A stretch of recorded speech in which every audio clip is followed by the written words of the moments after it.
But my team doesn't really have to focus on managing a data center anymore. Once we moved to the cloud, I immediately saw the benefit where I was able to align IT more with the goals of the company, and getting out of hardware maintenance was the best thing we could possibly done, especially for a team my size.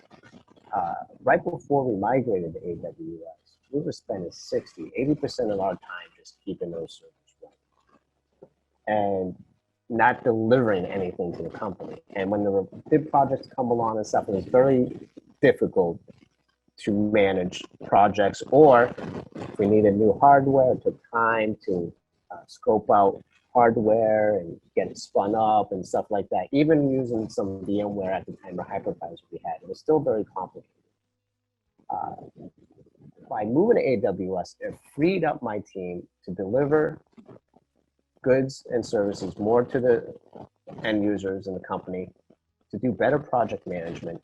And it was the first real eye opener for people in my company outside of IT was we're rolling out a new equipment, and our pro services and R&D people came to me and they're like, we need a server, we need to test the print drivers for the equipment across a wide array of environments. And before, we would have to, either do a virtual machine for them, or if they wanted a hard box, you'd have to purchase it, set it up, it's a capital expenditure, and it was a kind of a long tail to that. So they all tie into AWS.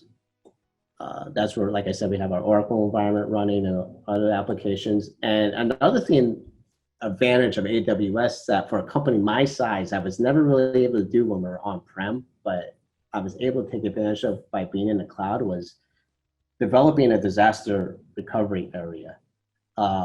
Before, I just didn't have the budget or the personnel or the wherewithal to do an independent on-prem data center maybe somewhere else. But with the advantages of AWS, we were very quickly able to do like a pilot light VPC over in the Oregon region, which has a copy of our Oracle database and our other critical applications. It's a pilot light, so it's constantly being updated with transactional records from Oracle and other records to production.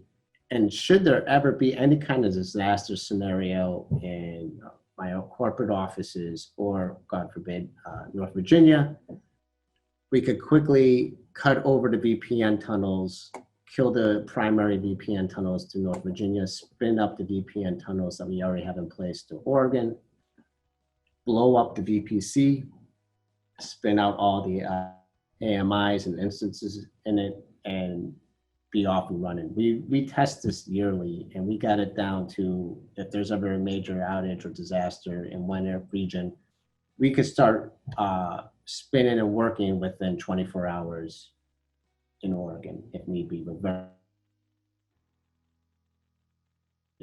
I was never able to do that before by being on-prem. Next slide.